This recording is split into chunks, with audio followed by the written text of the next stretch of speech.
সুপ্রিয় শিক্ষার্থী, আসসালামু আলাইকুম। আরিফস একাডেমির পক্ষ থেকে তোমাদেরকে জানাই শুভেচ্ছা। আশা করি তোমরা ভালো আছো এবং সুস্থ আছো। তো আজকে আমি তোমাদের গণিত বইয়ের পৃষ্ঠা নম্বর ৮০ এর ১ থেকে ৪ নাম্বার, ঠিক আছে? ১, ২, ৩, ৪ ৪টা অঙ্কের সমাধান করে দিব, ঠিক আছে? তাহলে চলো শুরু করা যাক। তো প্রথমে আমরা ১ নাম্বারটা সমাধান করি। তো বলছে দেখো গাণিতিক প্রতীকের সাহায্যে প্রকাশ করি, ঠিক আছে? গাণিতিক প্রতীকের সাহায্যে প্রকাশ করতে হবে। তো ১ নাম্বার বলছে দেখো যে ১২৭ ও ২৫ এর বিয়োগফল ১০০ এর সমান নয়। ঠিক আছে? তো আমরা প্রশ্ন পড়ব এবং লিখতে লাগবো। ঠিক আছে? তো আমি এখানে সমাধানটা করছি। উত্তরটা এখানে আমি লিখে দিচ্ছি। দেখো বলছে ১২৭, ঠিক আছে? তাহলে আমি এখানে ১২৭ লিখলাম। ঠিক আছে? ও ২৫ এর বিয়োগফল অর্থাৎ ১২৭ বিয়োগ ২৫, ঠিক আছে? ২৫ ১০০, তাহলে বিয়োগফল ১০০ এর সমান নয়, অর্থাৎ সমান নয় এখানে চিহ্ন হবে আর এখানে কি বসবে ১০০, ঠিক আছে? তাহলে আমি দেখো বলে দিচ্ছি আবার, তাহলে ১২৭ ও ২৫ এর বিয়োগফল, তাহলে বিয়োগ ২৫ কি ১০০ এর সমান নয়, এই যে অসমান চিহ্ন এটা, তাই না? আর ১০০, ঠিক আছে? তাহলে একবারে সহজ। তারপরে ২ নাম্বার দেখো, তো ২ নাম্বার ২৫ ও ২৪ এর গুণফল ২৫, তাহলে এখানে লিখলাম ২৫ ও ২৪ এর কি গুণফল, তাহলে ২৫ গুণন ২৪, ঠিক আছে? ৫০০ এর চেয়ে বড়, তাহলে ৫০০, তাই না? ৫০০ এর চেয়ে বড় কি ২৪ ও ২৫ ও ২৪ এর গুণফল, তাহলে এদিকে কি যে বড় তার দিকে হা করে থাকে চিহ্ন, তাই না? তাহলে ২৫ ও ২৪ এর গুণফল কি বড়, কার থেকে? ৫০০ থেকে বড়, ঠিক আছে? এরপর ২ নাম্বার দেখো, তো বলছে খালি ঘরে প্রক্রিয়া প্রতীক বসাই যাতে গাণিতিক বাক্যটি সঠিক হয়, ঠিক আছে? তো গাণিতিক বাক্য কি প্রক্রিয়া প্রতীক বসাতে হবে, তাই না?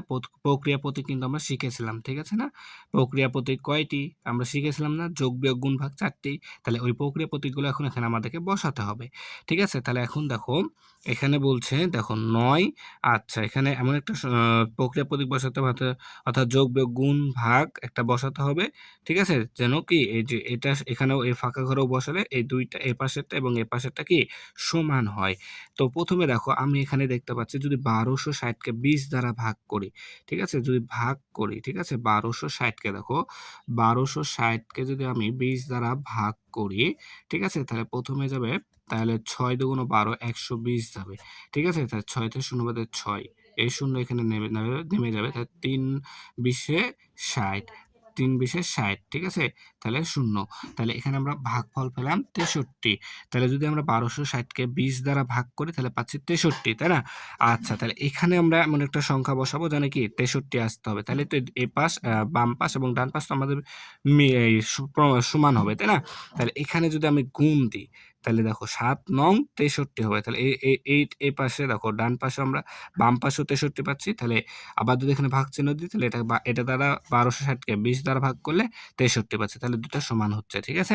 এরপর সেম ভাবে এখানে দেখো, যদি আমরা এখানে দেখো ৮৭ থেকে ৩৮, তাই না? তাহলে ৮৭ থেকে যদি আমি ৩৮ বিয়োগ করি, ঠিক আছে? তো দেখো ৮৭ থেকে যদি ৩৮ আমি বিয়োগ করি তাহলে দেখো, তাহলে ১৭ থেকে ৯ বসে যাবে, তাহলে এখানে ৪, তাহলে ৪৯ আসছে, তাই না? আচ্ছা তাহলে ৪৯, তাহলে আমি এখানে যদি বিয়োগ করি তাহলে ৪৯ পাচ্ছি, তাই না? ৪৯। আবার যদি এই ৭ কে ৭ দ্বারা গুণ করি তাহলে দেখো ৪৯ পাবো।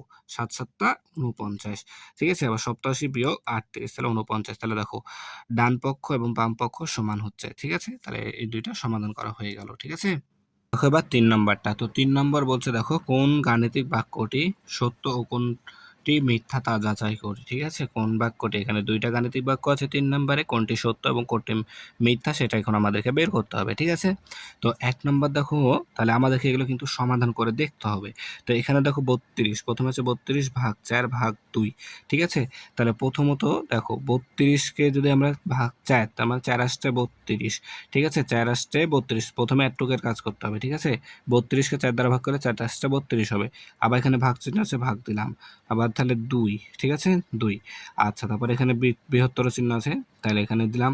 তারপরে ৩২ ভাগ, প্রথমে আমাদের প্রথম বন্ধনীর কাজ করতে হয়, ঠিক আছে? তাহলে ৪ কে ২ দ্বারা ভাগ করলে ২ হবে, ঠিক আছে? তাহলে এখন যদি ৮ কে আমরা কি ভাগ ২, ৮ কে ২ দ্বারা ভাগ করলে ৪ পাবো, এই চিহ্ন আছে দিক দিলাম। তারপরে দেখো ৩২ কে এখন যদি ২ দ্বারা ভাগ করি তার মানে ১৬ দুগুণ ৩২, তাহলে দেখো এখানে এখানে 4 তাই না? আর এখানে 16। তাহলে দেখো 4 এর থেকে অবশ্যই 16 বড়। তাহলে আমাদের চিহ্ন কি সঠিক আছে, তাই না? তাহলে চিহ্ন কি আমাদের সঠিক আছে। যে বড় তার দিকে হা করে থাকে, তাই না? তাহলে এদিকেই হা করে আছে। তাহলে 16 বড়, তাই 16 দিকে হা করে আছে। তাই আমরা বলতে পারি যে অতএব কি বাক্যটি সঠিক, তাই না? বাক্যটি সত্য। যেহেতু এখানে সত্য বলা আছে, সত্য না মিথ্যা, তাহলে সত্য। তাহলে আমরা লিখবো বাক্যটি, অতএব বাক্যটি সত্য। ঠিক আছে? এরপর দেখো 2 নাম্বারটা। তো 2 নাম্বার প্রথমে দেখো এখানে আছে 5 গুণ 6 যোগ 3 গুণ 5। ঠিক আছে? তাহলে এখানে আমাদেরকে প্রথমে গুণ করতে হবে। ঠিক আছে? তাহলে দেখো 4 6 24, 24, 4 6 24, তারপরে যোগ 3 5 15। ঠিক আছে? 3 5 15। তারপর এখানে সমান চিহ্ন আছে, দেখো প্রথমে বন্ধনীর কাজ করতে হবে, প্রথম বন্ধনী। ঠিক আছে? তাহলে এখানে 4 গুণ, তাহলে 6 যোগ 3, 6 আর 3 9 যোগ করলে 9 হয়, গুণ 5 আছে। ঠিক আছে? তাহলে দেখো এখন যদি আমরা এটা যোগ করি, তাহলে দেখো 39, তাই না? 24 আর 15 যোগ করলে 5 আর 4 9, 2 আর 1 3, 39 সমান সমান। দেখো এখানে আমরা পাবো, তাহলে এখানে তাহলে আমরা পাচ্ছি, দেখো 4 নং 36, 36 কে আবার 5 দ্বারা, আচ্ছা 5 নং 45, 45 গুণ 4, 45 গুণ 4, তাই না? তাহলে 4 5 20, শূন্য হাতে থাকে 4 5 20, 20 শূন্য হাতে থাকে 2, 4 4 16 2 18, 180। ঠিক আছে? 180। তাহলে দেখো এ পাশে আছে 39। ঠিক আছে? এ পাশে আছে 39 আর এখানে আছে 180। তাহলে এখানে আবার মিডলে কি চিহ্ন? সমান চিহ্ন। তাহলে কি এই 39 এবং 180 কি সমান হতে পারে? অবশ্যই না, মেলা পার্থক্য, তাই না? তাহলে আমরা এখন লিখতে পারি অতএব বাক্যটি কি সঠিক নয়, অর্থাৎ অতএব বাক্যটি মিথ্যা। ঠিক আছে? সঠিক নয় মানে কি মিথ্যা। আশা করি তাহলে বুঝতে পেরেছো। ঠিক আছে? এরপর দেখো 4 নাম্বার। তো 4 নাম্বার বলছে দেখো যে কি বাক্যের খালি ঘরে সংখ্যা বসায় যাতে গাণিতিক বাক্যটি কি সত্য হয়, যাতে গাণিতিক বাক্যটি সত্য হয়। তো প্রথমত দেখো এখানে 1 নাম্বার আছে 49 ভাগ, এখানে একটা সংখ্যা বসাতে হবে, সমান সমান 56 ভাগ 8। ঠিক আছে? তাহলে এখন যদি আমরা, আর এখানে সমান চিহ্ন আছে। ঠিক আছে? তাহলে দেখো 56কে যদি আমরা 8 দ্বারা ভাগ করি, 7 8 56 হয়। তাহলে মানে এই যে এটুকের কাজ সমাধান করলে আমরা পাবো 7।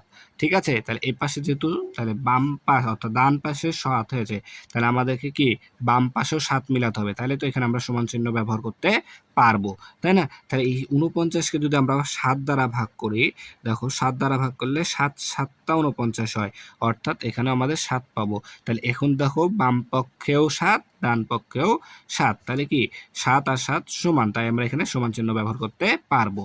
ঠিক আছে? তাহলে এখানে 7 বসবে। 2 নাম্বারটা দেখো। তো 2 নাম্বার আছে এখানে 53। ঠিক আছে? ডান পক্ষে আছে আমাদের 53। তাহলে আমাদেরকে বাম পক্ষেও 53 মিলাতে হবে, তাই না? তাহলে এখন দেখো এখানে 8 এর সাথে এমন একটা সংখ্যা গুণ করব যার সাথে যোগ করে 5 যোগ করলে কি 53 হতে হবে। ঠিক আছে? তাহলে দেখো যদি আমি 8 কে 6 দ্বারা গুণ করি, 6 দ্বারা গুণ করলে 6 আসছে 48, তাই না? 6 আসছে 48, 6 আসছে 48, 48 এর সাথে যদি 5 যোগ করি, তাহলে 8 5 13, 3 হাতে থাকে 1, 4 আর 1 5, 53 হয়ে যাচ্ছে। তার মানে এখানে আমাদের 6 বসবে। ঠিক আছে? তাহলে 6 আসছে 48 আর 5 53 সমান সমান, এখানেও 53। তাহলে ডান পক্ষ এবং কি বাম পক্ষ সমান, তাই আমরা এখানে সমান চিহ্ন ব্যবহার করতে পারবো। ঠিক আছে? তাহলে আশা করি তোমরা অঙ্কগুলো বুঝতে পেরেছো, একেবারে সহজ অঙ্ক। ঠিক আছে? তাহলে আজকে এই পর্যন্তই।